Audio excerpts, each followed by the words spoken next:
அம்மா நான் ஸ்கூலுக்கு போயிட்டு வரேம்மா. இந்த காப்பியாவது குடிச்சிட்டு போப்பா ஸ்கூலுக்கு. ஒன்றும் சாப்பிடாம போறா. இன்னைக்கு சோறு வேற அம்மா பொங்கலை. வீட்டில் அரிசியும் இல்லை, பருப்பு இல்லை, ஒன்றும் இல்லை. எனக்கு தெரியும்மா நீ சின்ன வயசுலேருந்து எவ்வளோ கஷ்டப்பட்டுட்டு இருக்கன்ட்டு. ட்ரெஸ்ஸை தச்சு தச்சு தானே இனி படிக்க வச்ச. அப்பாவும் நமக்கு இல்லைன்னா சின்ன வயசில் இருக்கும்போதே அப்பா இறந்துட்டாங்க. உன் கஷ்டம்லாம் எனக்கு புரியுதுமா, பரவாயில்லம்மா. ஸ்கூலில் தான் மதியானம் சாப்பாடு ஃப்ரீயாக கொடுப்பாங்களே, எனக்கு இந்த காஃபி மட்டும் போதும். சரிப்பா, பார்த்து ஸ்கூலுக்கு போயிட்டு வா. சரிம்மா நான் போயிட்டு வரேன். நம்ம வீட்டில் உள்ள சூழ்நிலையும் ஒரு நாள் கண்டிப்பாக மாறுமா. என்னத்த மாற, நானும் எத்தனை வருஷம் கஷ்டப்பட்டு தச்சு தச்சு தான் பார்க்கேன். ஒரு நாளுக்கு அரிசி பருப்பு எதுவும் நம்மளால வாங்க முடியுதா சொல்லு? 2 நாள் பட்னியாக இருந்தால் தான் 3ஆவது நாள் சாப்பாடு கிடைக்குது. என்ன வாழ்க்கை தான்ப்பா. நான் எல்லாத்தையும் மாற்றுதம்மா, நீ கவலைப்படாதம்மா. உனக்கு என்ன தேவையோ எல்லாத்தையும் நான் கொண்டுட்டு வரேன். சரிப்பா, நானும் உன்னையே தான் நம்பியிருக்கேன். நீ தான் இன்னும் நம்ம குடும்பத்தை காப்பாற்றணும். சரிம்மா நான் போயிட்டு வரேம்மா. போயிட்டு வாப்பா. இந்த மனுஷன் போனதுலேருந்து நானும் தச்சு தச்சு தான் பார்க்கேன் ட்ரெஸ்ஸை. ஒரு பைசாவும் தேர மாட்டேக்குது. வாரத்தில் 2 நாள் பட்னியாக தான் இருக்க முடியுது. நான் கூட இருந்துக்கிடுவேன். அந்த பையன் ஐயோ பாவம், எவ்வளோ கஷ்டப்படுவான். அவன் பள்ளிக்கூடத்தில் மற்ற பிள்ளைகளெல்லாம் பார்க்கும்போது அவன் மனசு எவ்வளோ ஏங்கும். கடவுளே, என்னைக்கு தான் என் நிலமை மாறப்போதோ. அம்மா நான் ஸ்கூலுக்கு போயிட்டு வந்துட்டேம்மா. பார் உனக்காக நான் என்ன கொண்டு வந்திருக்கேன்னு. என்னப்பா கொண்டு வந்திருக்க? நான் ரொம்ப நாள் உன்னை பார்த்துட்டே இருந்தேம்மா. நீ ஒரு பழைய உடஞ்சி போன ஊசியை தான் வச்சு தச்சுட்டே இருக்கா. அதனால தான் உனக்கு ஒரு புது ஊசி வாங்கிட்டு வந்திருக்கேனா. எங்கேருந்து கிடைச்சதுப்பா உனக்கு? என் கிளாஸ்ல ஒரு பையன் வச்சிருந்தாம்மா, அவனுக்கு தெரியாம நான் எடுத்துட்டு வந்துட்டேன். அப்படியே அந்த பையன் பார்க்கலையா உன்னைய? இல்லம்மா அவன் பார்க்கல. சரி குடு குடு. ஊசி நல்லாதான் இருக்கு, புது ஊசியா இருக்குதே. அம்மாவை நீதாம்மா புரிஞ்சு நடந்துக்கிடுதா? சரிம்மா நீ கவலைப்படாத, உனக்கு என்ன தேவையோ எல்லாத்தையும் நான் கொண்டுட்டு வரேன். அம்மா அங்க பாரு பாரு, உனக்கு இன்னைக்கு நான் என்ன கொண்டு வந்திருக்கேன்னு. கூட அழகா இருக்குதுப்பா கலர். ஆமாம்மா, உனக்கு ப்ளூ கலர் ரொம்ப பிடிக்கும்ல, அதனால தான் உனக்கு கஷ்டப்பட்டு எடுத்துட்டு வந்திருக்கேன். இன்னைக்கு கிளாஸ்ல இருந்து தான் எடுத்துட்டு வந்தியா?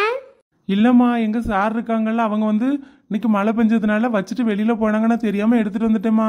சரி சரி, இங்க வை. நம்ம எங்கேயும் வெளியில போகும்போது கொண்டுட்டு போனா நல்லா இருக்கும்ல. ஆமாம்மா இந்த வச்சுக்க. கொடை ரொம்ப நல்லா இருக்குதுப்பா. அம்மா இந்தம்மா, இன்னைக்கு உனக்கு நான் டார்ச் லைட் கொண்டுட்டு வந்திருக்கேன். அம்மா இந்தம்மா, நான் உனக்கு கொஞ்சம் பணம் கொண்டு வந்திருக்கேன். அம்மா அம்மா. என்னப்பா சொல்லு, ஏன் இப்படி இலக்கி இலக்கி ஓடி வர? அம்மா அந்த நகையை வாங்கி வச்சுக்க, எனக்கு பின்னாடி போலீஸ் தேடி வராங்க.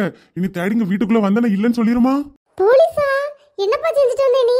யாருக்கு தெரியாம பண்ணிருக்க வேண்டியதானே? ஏமா தெரியாம தான் பண்ணனே, கண்டுபிடிச்சிட்டாங்க நீ. இந்த நகையை வாங்கி வச்சுக்க, நான் அந்த மரத்துக்கு பின்னாடி உட்காந்துட்டு இருக்கேன். அவங்க வந்தா இல்லன்னு சொல்லிருமா, அங்க யாருமே வரலன்னு சொல்லிரு. ஐயோ, இவன் போலீஸ்க்கு தெரியாம எல்லாம் பண்ணேன்னு சொன்னா இவன் தெரிந்த மாதிரி பண்ணிட்டானே. இப்ப வீட்டுக்கு வந்து நான் என்னத்த சொல்ல கடவுளே. இத்தனை வருஷமா தெரியாம தானே பண்ணிட்டு இருந்தேன். இன்னைக்கு எதுக்கு உங்க கண்ணுல மாட்டுனேன்? ஐயோ, இப்ப என்ன பண்ண? சரி நகையை முதல்ல ஒளிச்சு வைப்போம். ஏமாங்க வீட்டுல யாரு இருக்குது? போலீஸ் ஐயா வாங்க வாங்க. அங்க யாரும் இல்லையா? நான் மட்டும் தான் இருக்கேன். சோறு பொங்கிட்டு இருக்கேன். இல்ல இல்லங்க, ஒரு திருடன் வந்தானே, நகையை புடிங்கிட்டு அந்த ஆளு கழுத்தை அறுத்துட்டு. அவனை எங்க? கழுத்தை அறுத்தானா? அப்படி யாரும் இங்க வரலையே. ஏமாங்க வந்தது நாங்க பார்த்தோமா, நீ தூர பண்ணாங்க உள்ள போய் பாக்கும். இந்த ஒளிஞ்சுக்கிட்டு தானே இருக்கான், வீட்டுக்குள்ள வச்சுட்டு. இல்லங்க உனக்கு சேர்த்து முதல்ல தண்டனை கொடுக்கணும். யாரு இது உனக்கு? ஐயா இது என்னோட பையன் ஐயா. அவன் அப்படி தப்புலாம் பண்ண மாட்டான். நீங்க வேற யாரும் நினைச்சு தெரியாம வந்திருக்கீங்க. அதெல்லாம் நான் கரெக்டா தான் பார்த்து வந்திருக்கேன். எவ்வளவு பெரிய கொலை பண்ணிட்டு வந்திருக்கான் இவன். அந்த ஆளு கழுத்தை அறுத்துட்டு அந்த நகையை திருட்டு வந்திருக்கான். நகை எங்கடா வச்ச? நகையை நான் வார வெளியிலேயே தூர போட்டுட்டு வந்துட்டேன் சார். உன் கையில இருக்கிறது நான் பார்த்து இப்படி எடுத்தியா, என் லத்தி எடுக்கட்டுமா? இந்தாங்க சார், இந்த நகை தான் சார் நான் எடுத்தேன்.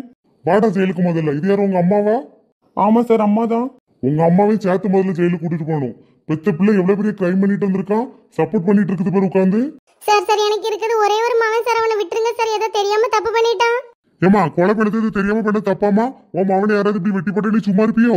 சார் அவன் வாழ வேண்டிய வயசு சார். அவன் பண்ண தப்புக்கு எனக்கு தண்டனை தாங்க சார். உனக்கு இருக்குமா நாங்க தண்டனை தரணும்? யார் தப்பு செஞ்சாங்களோ அவங்களுக்கு தான் தண்டனை கொடுக்கணும். ஐயோ, என் பையனை இழுத்துட்டு போவாதங்க சார். வாடா முதல்ல ஸ்டேஷனுக்கு. சார் சரி, என் மகனை விட்டுருங்க சார். அவன் செஞ்ச தப்புக்கு எனக்கு தண்டனை தாங்க சார். ஏமா நீ சத்தம் போடாம வாமா. எனக்கு தெரியாது எதுனாலும் இன்ஸ்பெக்டர் என்ன சொல்றாரோ அதுதான் முடிவு. உன் பையனுக்கு எனக்கு தெரிஞ்சு தூக்கு தண்டனை தான் கிடைக்கும். ஏன்னா அவன் நிறைய கிரைம் பண்ணியிருக்கான். இதுக்கு முன்னாடி பண்ண தப்புல அவன் தப்பாம எஸ்கேப் ஆயிட்டான். இதுல நல்ல வசமா மாட்டிக்கிட்டான். அவனுக்கு கண்டிப்பா இனிமே தூக்கு தண்டனை தான். ஐயோ ஐயோ, அவனுக்கு தூக்கு தண்டனை எல்லாம் கொடுக்காதங்க ஐயா. தயவு செஞ்சு அவனை விட்டுருங்க. எனக்கு வேணா தண்டிச்சுக்கிடுங்க. அவன் வாழ வேண்டிய பையன். வாழ வேண்டிய பையனா தண்டிச்சு வளர்த்துருக்கணும். ஏமா உன் மகனுக்கு தூக்கு தண்டனை கொடுத்தாச்சு. கடைசியா அவனுக்கு என்னதுன்னு கேட்டுக்கோ. சார் கடைசியாச்சும் எங்க அம்மா கிட்ட ஒரு 2 நிமிஷம் பேசணும் சார். சரி சரி சீக்கிரம் பேசிட்டு வா. 2 நிமிஷம் தான். என் காதை எப்ப கடிச்சு உன்னை எவ்வளவு கஷ்டப்பட்டு நான் வளர்த்தேன். பெத்த அம்மாவை இப்படிதான் நீ கடிப்பியா? பெத்தம்மான நீ கண்டிச்சு வளர்த்துருக்கலாம்லாமா. நான் எவ்வளவு பெரிய பெரிய தப்புலாம் பண்ணியிருக்கேன். சின்ன வயசுல ஒரு ஊசி களவாண்டுட்டு வரும்போதே நீ சொல்லி வளர்த்துருக்கலாம்ல. நீ அப்பயும் நீ கண்டிச்சிருந்தீங்கன்னா இவ்வளவு பெரிய தப்பு நடந்திருக்காதுல்ல. இப்போ எனக்கு தூக்கு தண்டனை கிடைச்சிருக்காது. நானும் எவ்வளவு சந்தோஷமா வாழ்ந்திருப்பேன். உங்க அப்பா நம்மளை விட்டுட்டு போயிட்டாரு. நானும் என்ன மகனே பண்ண முடியும்? நீ எடுத்துட்டு வந்ததை வச்சுதான் நம்ம நல்லா வாழ்ந்துட்டு இருந்தோம். அப்புறம் நான் தப்புன்னு சொல்லி நிப்பாட்டிட்டேன்னா அடுத்துல நமக்கு எப்படி சோறு எப்படி சாப்பிட? நல்ல வழி எவ்வளோ இருக்குதம்மா, 1000 வழி இருக்குத. நீ தப்பான வழியில நடத்திட்டியே. நான் என்ன பண்ணமா? இப்போ என் வாழ்க்கை முடிஞ்சிச்சே இதோட. ஏன் தப்புதான் பையன், நீ மன்னிச்சுக்க. என்னத்தம்மா மன்னிப்பு? நீ சின்ன வயசுல ஒழுங்கா கண்டிச்சு வளர்த்துருக்கணும். இனிமே நீ மன்னிச்சு என்ன ஆக போகுது? என் வாழ்க்கையே முடிஞ்சிச்சு. ஐயோ மகனே, அப்படி சொல்லாத மகனே. சாரி மகனே, நீ மன்னிச்சிரு மகனே. நான் உன்னை மன்னிச்சிட்டேம்மா. உன் மேல என்ன தப்பு இருக்கு? எனக்கு ஸ்கூல்ல சர்ச்ல எல்லாம் எவ்வளவு சொல்லி கொடுத்தாங்க. தப்பு பண்ணக்கூடாது, திருடக்கூடாது அப்படின்னு சொல்லிட்டு நானும் கேட்கல. உன் பேச்சை கேட்டுட்டேன். அம்மா எது சொன்னாலும் கரெக்டா இருக்குன்னு சொல்லிட்டு உன் பேச்சை கேட்டு வாழ்ந்துட்டேன். பேரு இனி சொல்லணும். சரிம்மா, நீ இனிமே சந்தோஷமா இரு. உன்னை நீ நல்லா பாத்துக்க. ஐயோ மகனே, போகாத மகனே, போகாத. சரி அப்பா, 2 நிமிஷம் டைம் ஆயிட்டு வா வா. அங்க ஜட்ஜ் வெயிட் பண்ணிட்டு இருக்காங்க. தண்டனை கொடுக்க வேண்டிய நேரம் வந்துட்டு. போயிட்டு வரம்மா, நீ சந்தோஷமா இரு. ஐயோ என் பையனை விட்டுருங்க, விட்டுருங்க. நான் பண்ணின தப்புக்கு என் பையனுக்கு தண்டனை கிடைக்குதே கடவுளே. நான் என் பையனை வளர்க்க